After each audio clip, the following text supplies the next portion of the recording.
sea ice, the habitat of the polar bear, is gradually disappearing. This is due to climate warming affecting the Arctic 3 times as fast as other parts of the world. More details on this later in the news. Good evening. I'm CJ Hero. And I am Nina Richie Alago Flores. This is Mata ng Agila International. And now for the headlines. President Ferdinand Marcos Jr. pledges to efficiently and effectively utilize funding from the Asian Development Bank as he commits to strengthen relations with the International Lending Agency. The House of Representatives ratified the Bicameral Conference Committee report postponing December 2022 barangay and SK elections to the last Monday of October 2023. Deadly Category 4 Hurricane Ian pounds Florida. U.S. Vice President Kamala Harris tours DMZ after North Korea missile launch. And the European Union announced more sanctions against Russia. Stable on the other hand.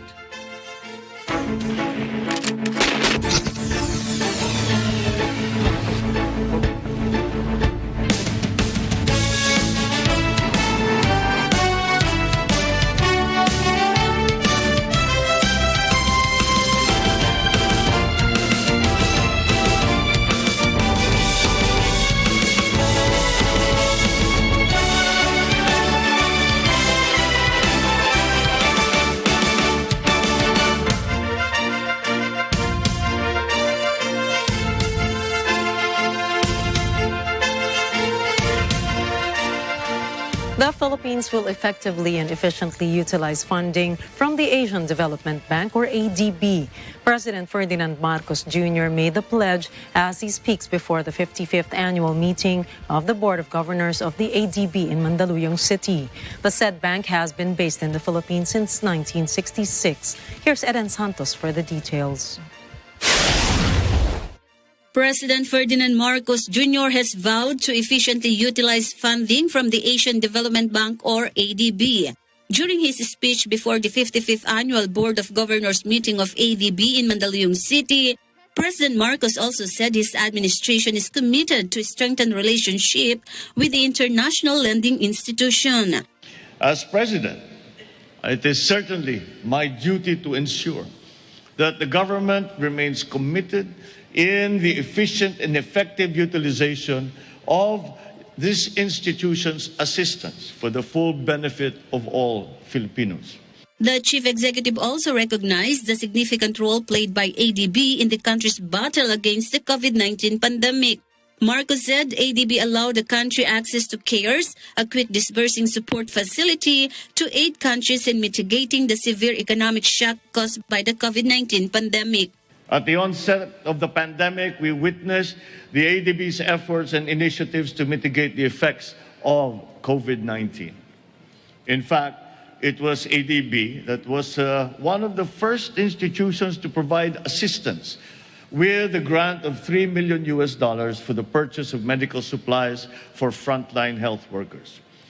And on behalf of the Filipino people, I thank you for that. Eden Santos reporting for Mata ng Agila International. Trusted, connected, on point. The House of Representatives has ratified the Bicameral Conference Committee report of the proposed postponement of the Barangay and Sangguniang Kabataan elections in December this year. Vic Sumintak has the details. Before the session of the 19th Congress adjourns for a month-long break, the House of Representatives has ratified the Bicameral Conference Committee report on the proposed postponement of the Barangay and Sangguniang Kabataan elections slated for December this year. The reconciled version will be submitted to Malacanang for the signature of President Ferdinand Marcos Jr. House Speaker Martin Romualdez said the House version of the proposal deferred the BSKE on the first Monday of December 2023, while the Senate version proposed to hold the election on second Monday of December 2023. But the BICAM has settled and agreed to conduct the barangay and SK elections on the last Monday of October 2023 and the succeeding elections every 3 years period. Included in the approved version, the provision extending the term of office of incumbent barangay and SK officials in a holdover capacity until the next officials are elected next year. The Senate also ratified the BICAM reports during its session on Wednesday, with Senate Minority Aquilino Pimentel and Senator Pia Cayetano voting against it. Vic Somintak reporting for Mata ng Agila International, trusted, connected, on point. The Senate Committee on Finance has approved the proposed budget for the office of the Vice President, Sara Duterte. The senators said they are confident that the office of the Vice President will rightfully utilize its funding. Mian Corvera has the details. The Senate panel hearing the proposed budget for the office of the Vice President immediately approved the request funding. At the Senate Committee on Finance hearing, headed by Senator Sani Angara, members have moved to approve the proposed 2.3 billion pesos funding as a courtesy to the office of Vice President Sara Duterte. We would always support the budget of the OVP, whoever the Vice President may be, and we give due courtesy to that very important office. And so I'm here also appealing to my colleagues that we give the same courtesy that we have given to the previous Vice Presidents when it comes to their budget, Mr. Chairman. Because I know for a fact that this Vice President is a very hard-working Vice President. She has the heart for the Filipino people, and she only wants the best for our people. Senator Ramon Bongrevilla said the public is assured that OVP fund is in good hands and will surely use for the benefit of the public. The efforts of the Office of the Vice President to bring service closer to the people is a great innovation. I understand that the Office of the Vice President under VP Indaysa's leadership has begun establishing satellite offices all over the Philippines. But despite the appeals from the majority bloc, the opposition questions the purpose of the large amount requested by the OVP. Senate Minority Leader Aquilino Pimentel said that under the National Expenditure Program, the Department of Budget and Management only recommended 709 million funding for OVP, but it now reaches 2.3 billion pesos or an excess of 1.6 billion. In defense, the OVP said the funds will be utilized for programs such as Magnegosyo Kaday or assistance to small-scale businesses, a project launched by the previous administration. It was submitted under the term of Vice President Leni Robredo, and upon the assumption of office of Vice President Sara Duterte, the OVP have consulted the DBM regarding the additional funding for 2023, specifically for the augmentation of the financial assistance subsidy for the operations of Magnegosyo Kaday, the livelihood assistance, and the medical assistance program of the OVP. Further, we have also augmented the provision for the supplies and materials for the implementation of the Pagbabago campaign, and then the provision for welfare goods during disaster and the food boxes for individuals in crisis and emergencies. Vice President Duterte added that aside from medical, burial, and livelihood assistance, her office would also prioritize the establishment of a permanent office for the OVP. The Vice President said they are considering the Coconut Palace rented by the OVP before during the time of former Vice President Jojo Marbinay. We just want to leave as a permanent project the office and residence of the future Vice Presidents. And then for all the other projects that we are doing, that is based on the priority of the present staff complement of the Office of the Vice President. Pimentel also inquired about 500 million peso confidential funds asked by the OVP, but Angara said the OVP has been receiving confidential funds for 13 years since 2012. But the Vice President said she leaves to the discretion of the lawmakers the issue of confidential funds. Since 2003 to 2012, there were funds, intel and confidential funds that were granted the Office of the Vice President. And as to the amount, Your Honor, and the propriety of the confidential funds, as we have manifested in the House of Representatives. We leave it to the honorable members of the Senate to decide on this matter.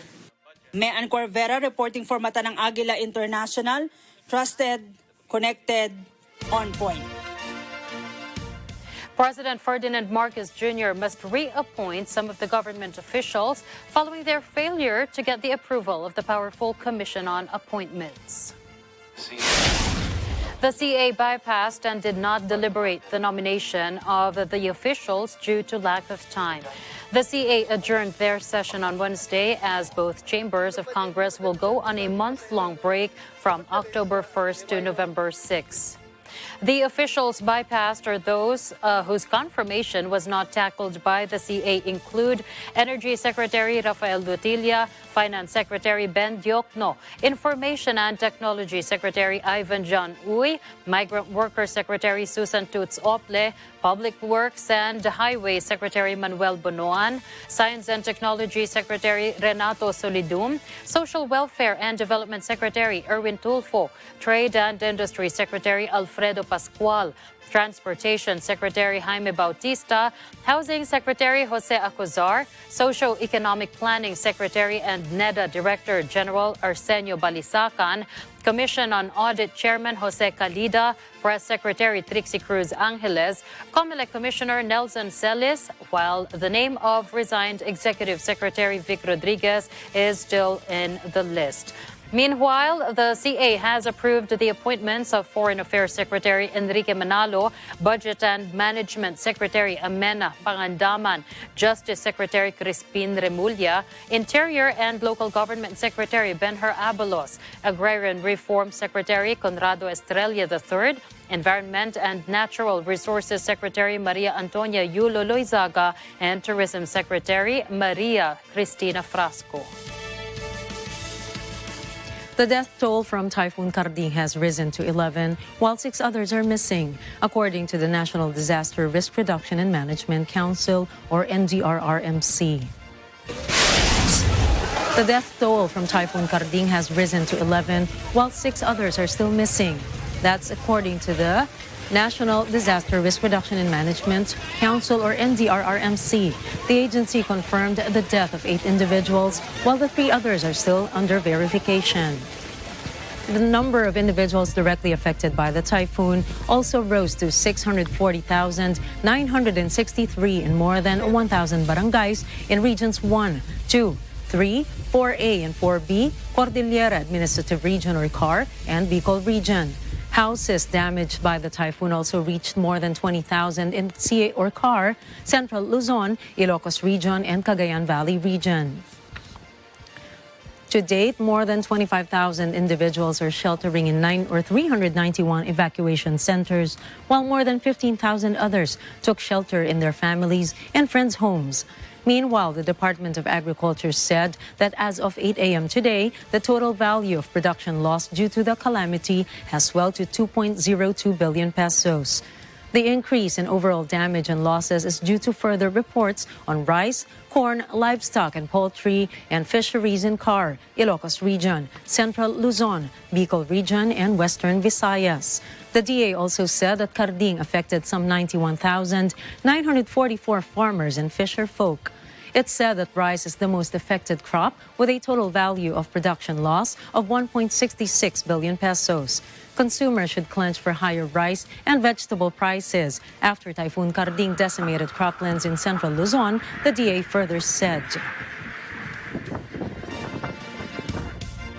The Pagasa said Tropical Cyclone Luis, with the international name Roque, has intensified into a severe tropical storm and is now outside the Philippine Area of Responsibility, or PAR.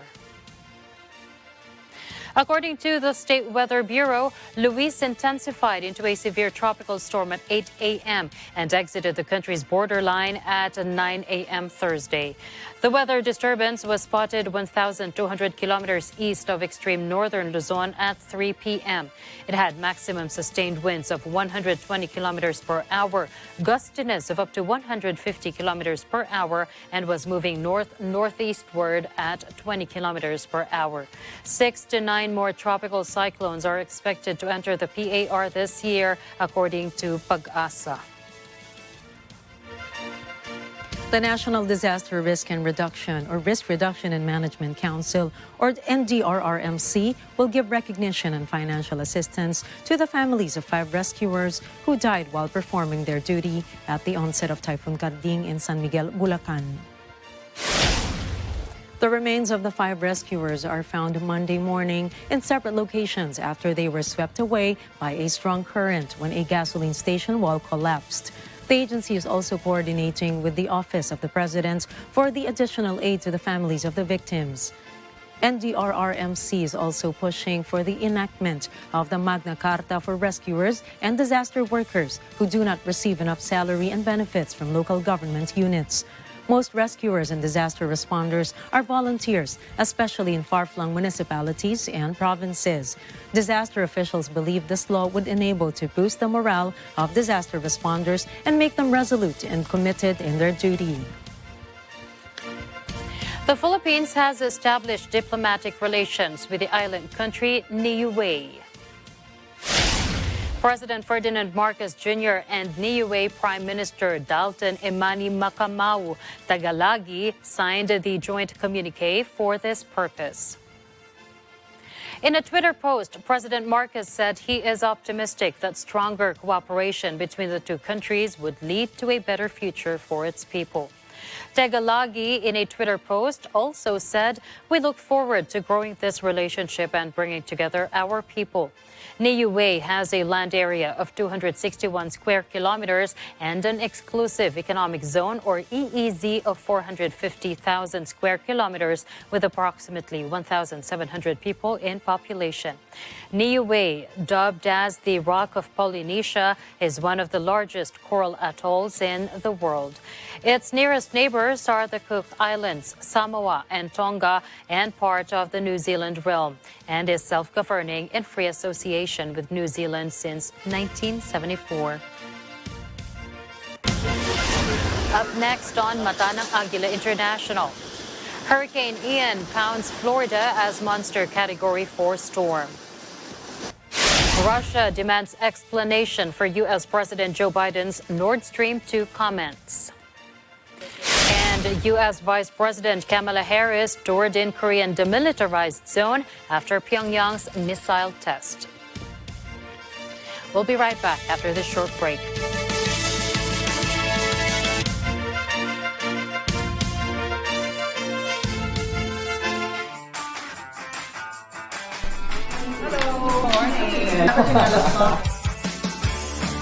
Naging background dancer ni Vilma Yung mga gumaganon. Anong secret? Number 1 secret is Scarlett. I want to be with her. So I kept praying, Lord, please give me time. Tissue, please. Pwede kumuyain ngayon yan? Yeah. Ang dami na ngayong mga artista ang nakakapasok sa lehislatura. That's part of democracy, hindi ba? Raymond, I love the dog. So you're in love. Yes.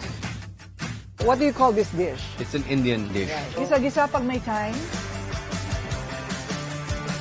Lahat ng yan at maraming iba pa, watch out for it here on Corina Interviews.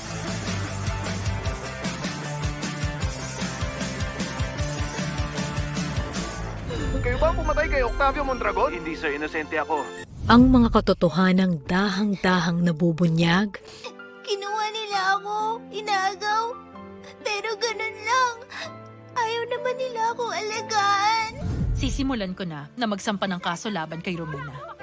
At ang mga lihim na dahan-dahang magbubunga.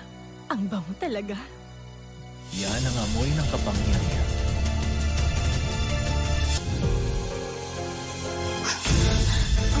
Ano ba yun? Kumalma ka lang, Mariana. Ako nang bahala sa'yo. Abangan sa Mi Esperanza. Nanalo tayo pag together. Wala talo pag together. Let's get together. Sa Net 25.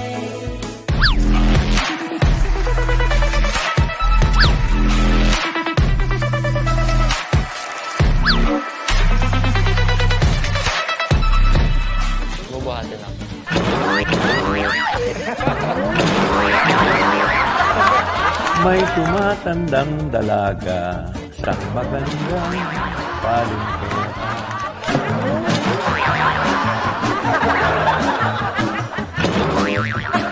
Magkano po full tank nito? Diesel. Ate, diesel. Kuya, dyan lang sa kanto. Kuya, pwede magpatulong? Ayusin mo, kuya. Malaglag.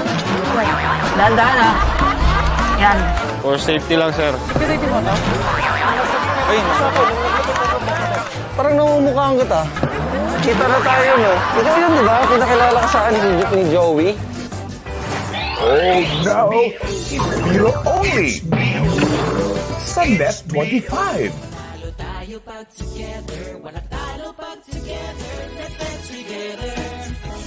Sa Net 25.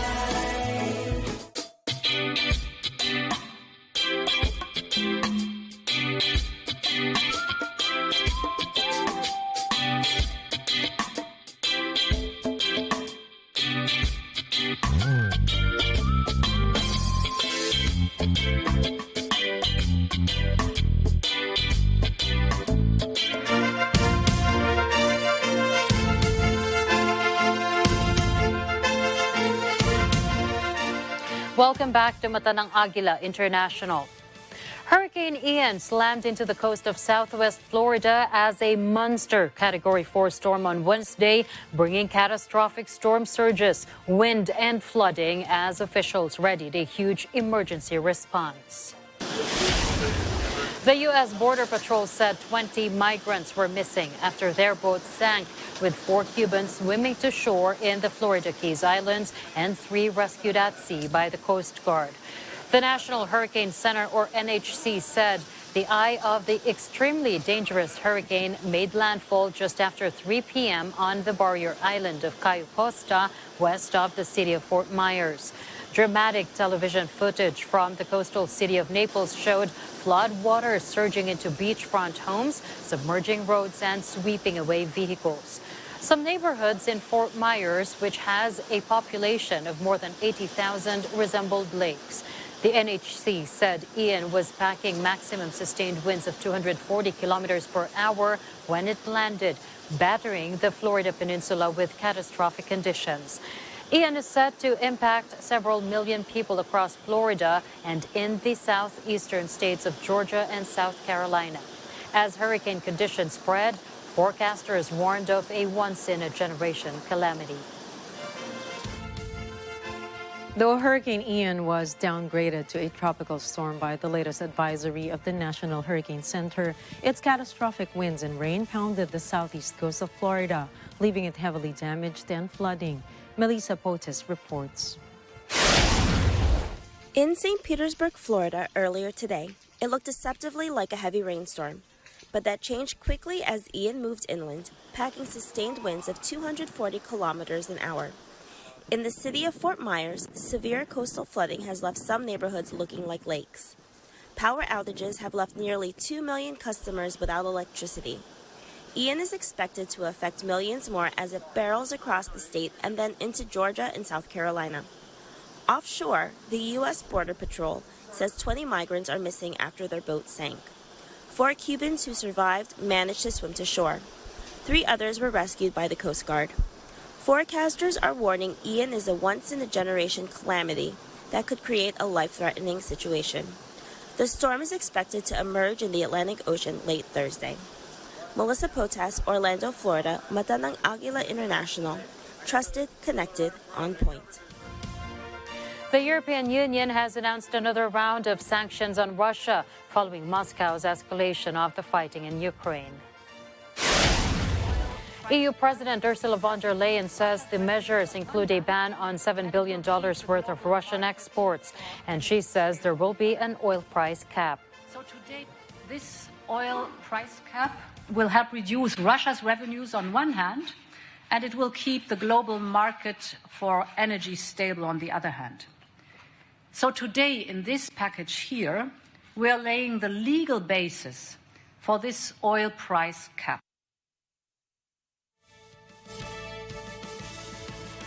The European Union says it believes leaks to the Nord Stream 1 and Nord Stream 2 pipelines were caused by a deliberate act. Even though the pipelines have not been operational, they still contained natural gas. And this is what it looks like as the gas bubbles into the Baltic Sea. Danish officials expect it will take about a week for the lines to empty. The pipelines have been at the center of geopolitical tensions in recent months as Russia cut gas supplies to Europe in retaliation for sanctions following its invasion of Ukraine. There have been accusations back and forth over who sabotaged the lines. Moscow says the U.S. is obligated to answer if it is behind the leaks. Earlier today, a fourth leak has been discovered in the Nord Stream 1 and 2 gas pipelines from Russia to Germany, the Swedish Coast Guard said. RT News reports that Russia demands an explanation for U.S. President Joe Biden's Nord Stream 2 comments made last February 7 of this year. In a speech by Biden, RT News says the U.S. president appeared to make a direct threat to Nord Stream 2 pipeline, promising that the U.S. would be able to bring an end to it should Russia invade Ukraine. If Russia invades, that means tanks or troops crossing the border of Ukraine again. Then there will be no longer a Nord Stream 2. But how will you do that exactly? Since the project and control of the project is within Germany's control. We will. I promise you, we'll be able to do it. Fast forward to this September, the Nord Stream 2 has been mysteriously damaged, seemingly by an act of sabotage. This problem, this headache. Hence, Moscow is now demanding a thorough investigation into the incident and has called an emergency UN Security Council session over Nord Stream provocations. Kremlin also denounced any allegations that it is behind the suspected explosions, calling such as stupid and absurd. Spokesperson Dmitry Peskov has stated damage to the Nord Stream's natural gas pipelines will bring nothing but ruin for both Russia and the EU. Meanwhile, former Polish Defense Minister Radek Sikorski attributed the Nord Stream explosions to the United States by tweeting a photo of the incident with a caption, "Thank you, USA." But Poland's Secretary of State denounced Sikorski's claim as Russian propaganda that at this particular moment jeopardizes the security of Poland. Russia is claiming victory in an annexation vote orchestrated by the Kremlin in occupied areas of Ukraine. Russian officials claim more than 90% of voters favored living under Russian rule. But White House Press Secretary Karine Jean-Pierre says the U.S. says it will not accept the results of what it calls a sham vote. We will never recognize these illegal and illegitimate attempts at annexation. Regardless of Russia's claims, this remains Ukrainian territory, and Ukraine has every right to continue to fight for their full sovereignty.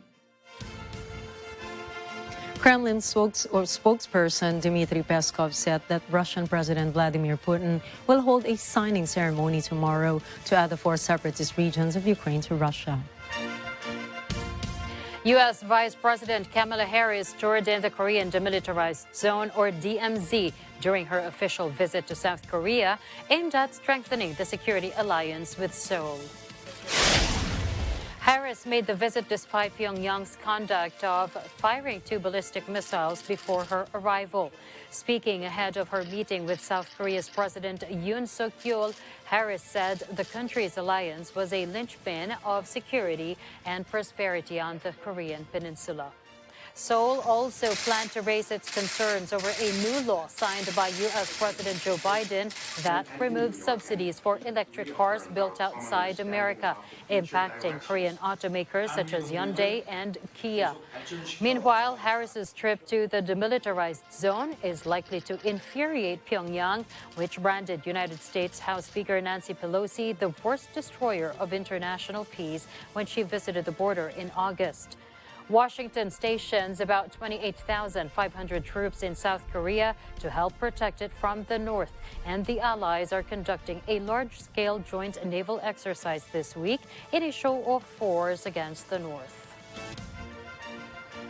Uganda's president is downplaying an Ebola outbreak that has claimed 23 lives so far.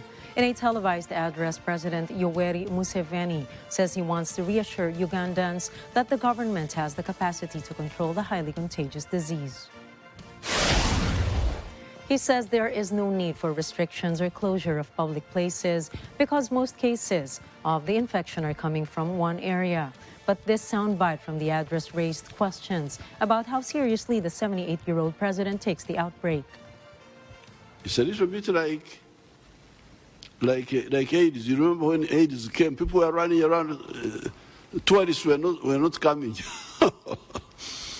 Tourists were not coming. I said, but why are tourists not coming? Oh, there is AIDS.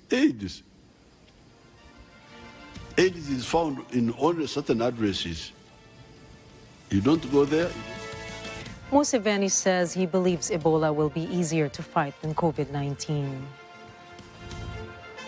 With vaccination disparities among populations mostly affected by monkeypox, the U.S. Centers for Disease Control and Prevention opens applications for vaccine equity to reach those that may find it difficult to access vaccination against the disease. Rosel Feria has the details. The Centers for Disease Control and Prevention, or CDC, announces that the local, state, and territorial health departments, as well as tribal governments and local non-governmental organizations, can partner together and begin submitting requests to access monkeypox vaccine through the recently announced Monkeypox Vaccine Equity Pilot Program. The pilot program addresses vaccination disparities within populations mostly affected. It also intends to reach populations that may face barriers to monkeypox vaccination.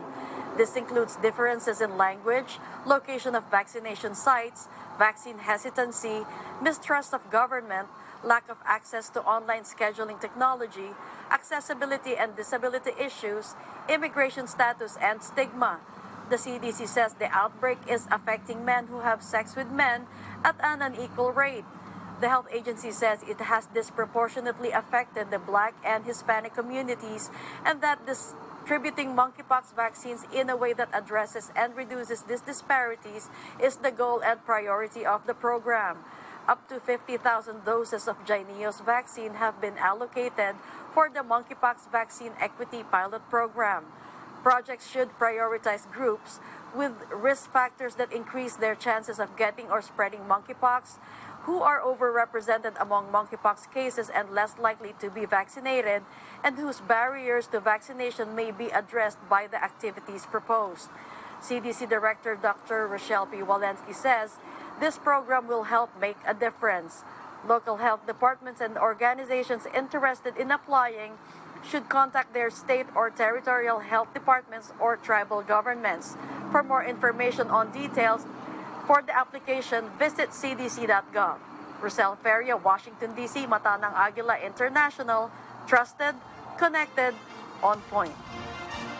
The World Trade Organization's chief says she believes the world is heading towards a global recession due to multiple colliding crises and is calling for radical policies to revive growth. WTO Director General Ngozi Okonjo-Iweala says the war in Ukraine, the climate crisis, food price, and energy shocks, plus the aftermath of the COVID-19 pandemic, are creating the conditions for a world recession. The world is in a very difficult place at this time. We have a situation in which we're grappling with multiple crises. I often refer to it as a poly-crisis. Simultaneous exogenous shocks hitting the world. We have security shocks, we have climate shocks, we have energy shocks, we have food price shocks, and all of this hitting countries at the same time. So we cannot afford to do business as usual. During the opening of the Global Trade Body's annual public forum in Geneva, the Director General says we are edging into a global recession and calls to think of recovery and how to restore growth. She noted that the World Bank and the International Monetary Fund had both downgraded global growth forecasts, while indicators on trade numbers are not looking too good. The former Nigerian finance and foreign minister says central banks are in a tight spot with little choice over the course ahead. We have security shocks, we have climate.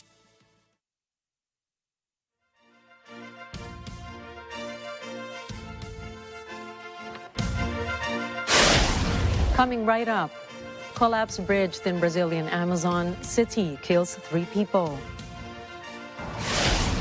Iglesia ni Cristo brings care for humanity in Milwaukee. And Iglesia ni Cristo celebrates culture and arts through music. Find out more of these stories when Mata ng Agila International returns.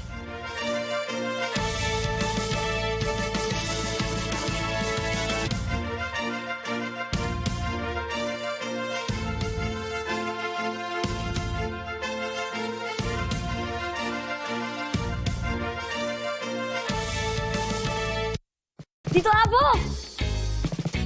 Tito! Miss ko kayong dalawa! Kapag di maninis! Siyempre naman po, Sir Ben! Miss kita! Hindi mababaliwala yung mga efforts nyo. Anligoto kayo sa first day ng reopening namin. Diba? Dali!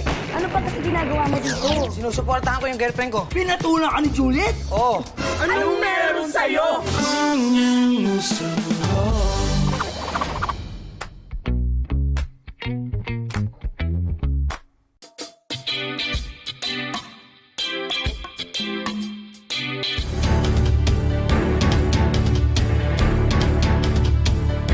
Albert Einstein once said, adversity introduces a man to himself. This cannot be any truer to the men and women who were exposed to hardships in their childhood, yet are able to rise above. These are the people who were exposed to hardships and use the same to empower them. Let us polish our ambitions from the life lessons of our guests, Miss Cecile Bravo and Michael Alfonso, the people behind Entele Builders and Development Corporation.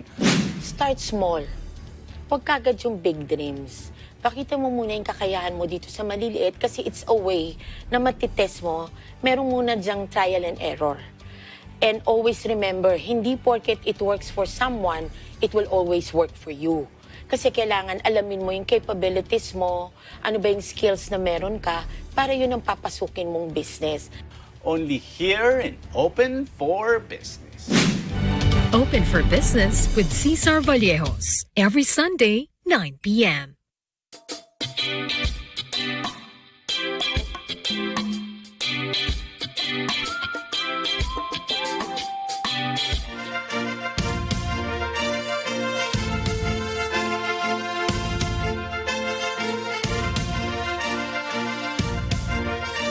We now welcome you back with more global stories. 3 people died and 14 were injured after a bridge collapsed in Carreiro, Brazil's Amazon, according to local media reports. The Amazonas Fire Department also said it was looking for as many as 15 people after the collapse of a bridge on the BR-319 highway in the city of Carreiro, about 100 kilometers from the state capital, Manaus. Local media outlet G1 quoted witnesses' statements saying the bridge had a crack that caused a traffic jam before the collapse. Due to the sudden accident, locals were forced to cross the river in canoes. The state government did not immediately respond to a request for comment. A senator in Colombia took his horse to work and rode it into the country's legislative palace.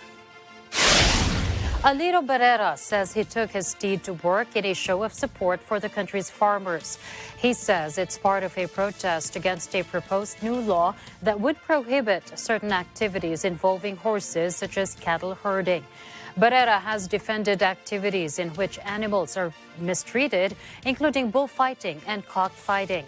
Since last week, the capital has been declared a pet-friendly place, and members of Congress are allowed to bring their animals to work. Barrera says his horse is his pet. Meanwhile, fellow Senator Andrea Pandilla says Barrera has an immature attitude and is ridiculing the proposed legislation. The son of the late Shah of Iran calls the mass protests in that country a landmark revolution by women. Reza Pahlavi urges the world to add pressure on Iran's clerical leadership. Dozens of people have been killed in demonstrations in major cities since the death of 22-year-old Mahsa Amini. Amini died after being arrested by Iran's morality police for breaching the law that requires women to wear headscarves. Pahlavi says it's time for a change in Iran. I think most Iranian women, when they look at the freedoms that women in the free world experience and exercise, are asking for the very same rights for themselves. Pahlavi lives in exile in the Washington area. His father's government was toppled in the Islamic Revolution of 1979. According to research from Packworth Sari IQ, Filipinos spend more on hygiene and self-care essentials during disasters or emergencies. Packwork said it conducted data analysis from 3 recent natural disasters: Typhoon Odette in December 2021, Taal volcanic unrest in March 2022, and Abra earthquake in June 2022. Their study revealed that 18%, or the highest percentage of total sales volume in sari-sari stores, went to shampoo and conditioner. The Enterprise Resource Planning Platform's research also disclosed that laundry supplies saw the second highest portion with 16% of sales. Body care, oral care, beverages, and canned goods came in third with 15%, which were in the others category. Breakfast items like coffee, creamer, and tea ranked at fourth with 14%, followed by cooking necessities at 13%, oats and cereals at 13%, and pasta and noodles at 11%. Packworks added that the hair care category logged a sharp rise of more than 50% in volume when an earthquake struck North Luzon compared to normal days. Hair care category sales also saw a hike of more than 50% during the period of the Taal volcano unrest around the last week of March 2022. Yet, Packwork said Filipinos changed their spending priorities when Typhoon Odette hit Leyte. Spending on cooking essentials and noodles increased to almost 60% in the area after the disaster. Packwork said its data sets were conducted using its Sari IQ business intelligence tool that provides retailers data analytics on consumer behavior and spending habits of people in a locality who purchase their needs in sari-sari stores. Iglesia Ni Cristo continues its Care for Humanity program in the United States by providing aid to lessen the burden of people affected by the pandemic. For its third stop, the church administration has chosen Milwaukee, which is number 2 in the top cities experiencing poverty in the country. Janina De La Paz Rufino reports. Sitting as the largest city of Wisconsin, home to the Brewers and the Bucks, and the cheese capital of the U.S., you will find yourself in Milwaukee.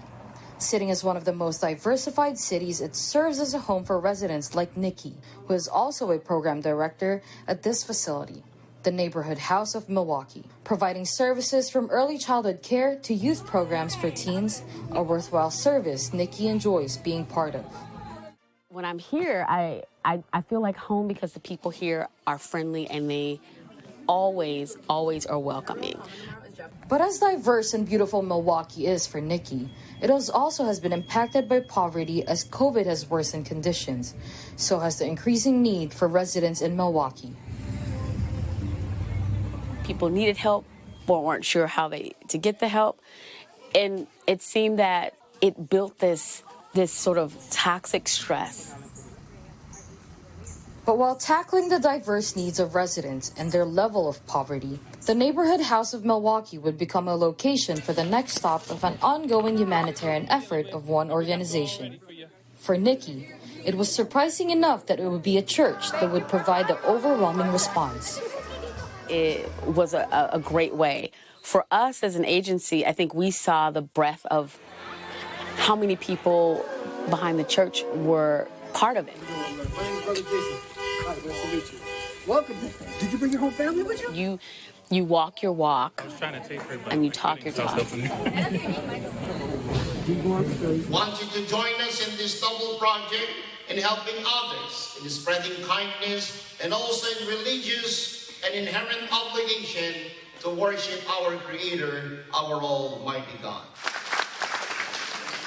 We chose Milwaukee as the third stop of our Care for Humanity because of the present situation of Milwaukee per se. Although Milwaukee is the 31st largest city in the United States of America, but Milwaukee ranked second when it comes to poverty among the top cities in the nation. They do have a 27.4% poverty level, okay? Meaning 1 out of 3.6 residents here in Milwaukee are living in a below poverty line. So the Iglesia ni Cristo is doing this Care for Humanity in order to help people who are really affected by the COVID-19 pandemic. Given that situation, Brother Eduardo Manalo gave the mandate to the FYM president, or the Felix Y. Manalo Foundation president, Brother Glicerio P. Santos IV, to conduct series of Care for Humanity. The ongoing humanitarian efforts of the Felix Y. Manalo Foundation, now here in Milwaukee through the Care for Humanity project. And for this stop, 500 care packages filled with food and hygiene products would lessen the ongoing stress and burdens of residents like Billy, whose situation of survival is on a day-to-day basis. The pandemic been going on. You know, it's kind of hard to get in certain places. It's hard to get to resources and everything. I was walking down the street and I seen them out there holding signs. It was just a blessing for just to come into the community. I need the help. So whatever situation that y'all can get me or put me in, I'll be grateful.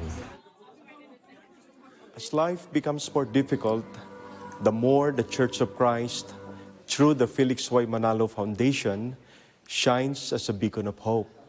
This is because no matter one's background, ethnicity, or economic status, this outreach aims to lessen the burden that people felt, especially during this pandemic. Therefore, providing them that hope, they will come to realize that the Church of Christ, through the leadership of Brother Eduardo V. Manalo, truly cares for them. And this assistance was even extended to charitable groups representing the Milwaukee area, receiving monetary donations that would further assist these groups in the services they provide for residents. Among them were Hawthorne Elementary School, Milwaukee Scholar Charter School, Hope House, Safe Place at Story School, and the Neighborhood House of Milwaukee. I want to thank you all for being here, and I want to give a special thank you to the FYM Foundation, as well as Brother Eduardo Manalo. I was really impressed with how wide the impact goes and how much bigger it is than just Milwaukee. After-school programming is where our biggest need is, and so that's really exciting for me as a principal that we're at that space, that we have the ability to pour into that with this money. There is a biblical teaching that we follow inside the Church of Christ to help our fellow men. And we are so happy to extend our help, especially to the needy. And for us to introduce the Iglesia ni Cristo in this place, we do believe that these activities give glory to our Lord. Milwaukee just being a part of history. You know, I did see the video on the program, and what I saw was history in the making of people coming together and acting on what they know is right and what they've been taught is right. And so selection of Milwaukee, of Neighborhood House of Milwaukee, is just truly a privilege and honor. whenever you As the U.S. tour of the Care for Humanity continues to address the needs of communities and lessening the burden in an ever-growing hardship of daily living, it is the result seen here in Milwaukee, fighting poverty and bringing people the necessary peace they are looking for in their lives. Janina de la Paz Rufino for Mata ng Agila International. Trusted, connected, on point. Music soothes the heart and mind. Such is true in the musical celebration hosted by the Iglesia ni Cristo, or Church of Christ, in London. Here's more from our UK correspondent, Janelle Ann Kasuga. Music can help act as a medium in processing emotions. It is a form of creative art that is often understated, but has proven positive results carrying happy hormones that helps towards our general mental wellness. The Iglesia ni Cristo, whose continuous works in the community aims to positively influence the youth using art and music as an expression to inspire a brighter outlook on life. Performers gathered from all across London singing and dancing to the musical talent of all original IMT compositions, while a gallery of various art exhibits showcased the creative flair of local artists from all around the city. Let's hear from some of the guests. I think it's so nice, I can't even describe it in all dimensions, especially for the kids. Mostly the music, that was the highlight for my night, it's the music. I think it's very important because when you see these kind of scenarios, you feel touched and you feel through to your mind, to your heart. I think my favorite part was the choir that sang. It was so calm and it was so nice. I learned a lot. When I met a lot of people, they were very loving, very friendly. So I'm happy with all this. It has been an inspiring night of musical entertainment and making friends. A truly refreshing break from our normal everyday. This is Janelle Kasuga, London Bureau, United Kingdom, reporting for Mata ng Agila International. Trusted, connected, on point. Next up, receding ice leaves Canada's polar bears at rising risk. And boxing champion Floyd Mayweather will stay in the Philippines for a few days. Know more about these stories when Mata ng Agila International returns.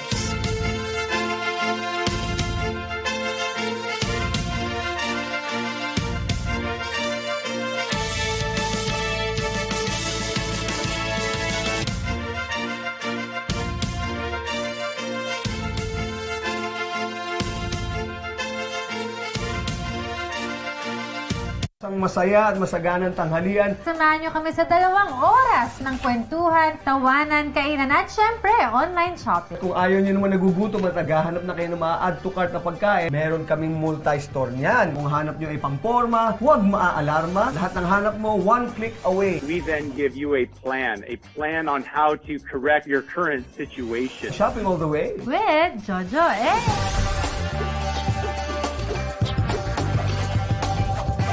Panalo tayo pag together, walang talo pag together, let's get together. Sa Net 25. Hello!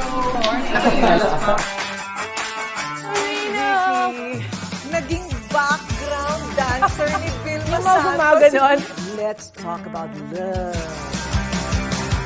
I can't imagine having it all and then suddenly being given that news. This is the first time I'm going to discuss it. And only because I trust you. Anong secret? Number 1 secret is Scarlett. I want to be with her. Please give me time. Tissue please. Tissue break. Tissue break.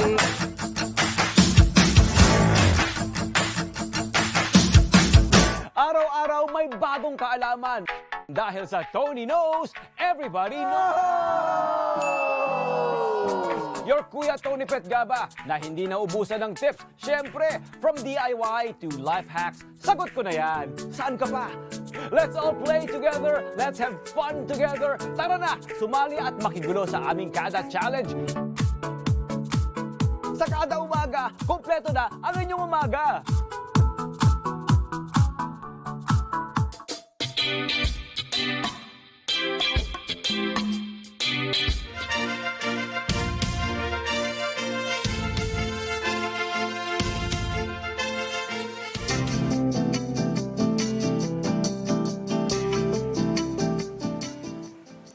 Sprawled on the rocky ground far from sea ice, a lone Canadian polar bear sits under a dazzling sun, his white fur utterly useless as camouflage. The midsummer on the shores of Hudson Bay is a critical time for the region's polar bears, as it is far from the prey that keeps polar bears alive, seals. Every year from late June, when the bay ice disappear and shrink like confetti, polar bears move onto shore to start a period of forced fasting. Bears are more likely to wander around, look for something to eat, and if they're in poor body condition, they're going to be more risk tolerant, and that might bring them into interaction with people. In this instance, bears lose about a kilogram of their body weight every day that they are on land. Climate warming is affecting the Arctic 3 times or even 4 times as fast as other parts of the world, which leads to the gradual disappearance of polar bears' habitat, which also leads to the near extinction of this majestic animal.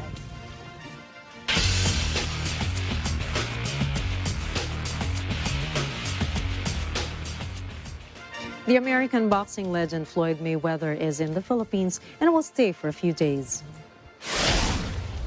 Mayweather once again visited the Philippines through the invitation of Front Row, a health and beauty product that he endorses. Mayweather arrives in the country this Wednesday on his Gulfstream jet from his successful exhibition match in Japan. This week, Mayweather defeated MMA fighter Mikuru Asakura at the Saitama Super Arena in Japan.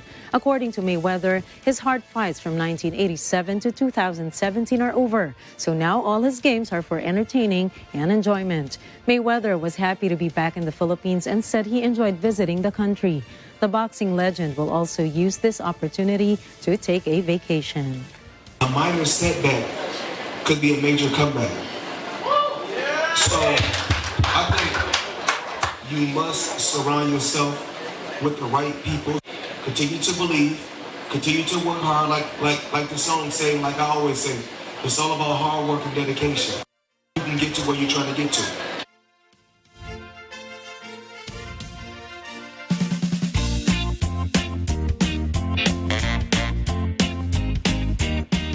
The Philippine International Convention Center, or PICC, was recently declared a national cultural treasure.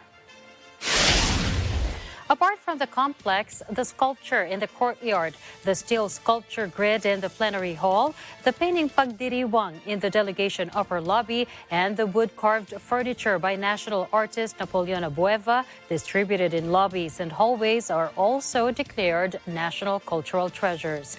The unveiling of the National Cultural Treasure marker and the signing of the Certificate of Turnover and Acceptance was held during the ceremony, which was timed to coincide with the PICC's anniversary month. This is the main intent of RA number 166 or 100-66 or the National Heritage Act of 2009, under which national cultural treasure declarations are authorized. These treasures are recognized as cultural properties of the Philippines. Now, as a national cultural treasure, the PICC and these works of art are protected for their outstanding historical, cultural, artistic, and/or scientific value, which is significant and important to the country and the nation. Of course, thankful, grateful that finally center and all the artworks here are recognized as cultural treasures. Oh yeah, we're going to show the public that indeed it's PICC is a treasure and that they are welcome here. No, anybody who wishes to have an event will have here. We always say that the venue is makes the difference when you. We work with NCCA, NHCP, and others to basically together highlight, promote, encourage the protection, preservation, appreciation of this heritage cultural properties. So PICC, with this public declaration today, really joins a group of national cultural treasures that we in the national government really feel people should cherish.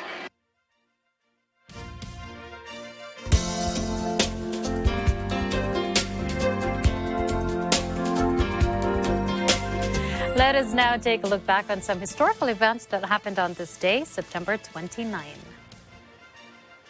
In 1855, the ports of Suwal in Pangasinan, Iloilo, and Zamboanga were opened to foreign commerce by royal order upon request of the Philippine government. In 1898, the Malolos Congress ratified the June 12, 1898 Act of the Declaration of Independence proclaimed in Kawit, Cavite. And in 1916, American oil tycoon John D. Rockefeller becomes the world's first billionaire. It's Thursday, and to help you go through the rest of the week, here's a quote from Steve Jobs, an American entrepreneur. If you are working on something that you really care about, you don't have to be pushed. The vision pulls you. And I think that's the secret to becoming a billionaire. Oh, yeah, And that's a wrap for tonight's news. Catch the latest updates on our social media channels. I am CJ Hero. And I am Nina Richie Alago Flores. This is Mata ng Agila International. Trusted, connected, on point.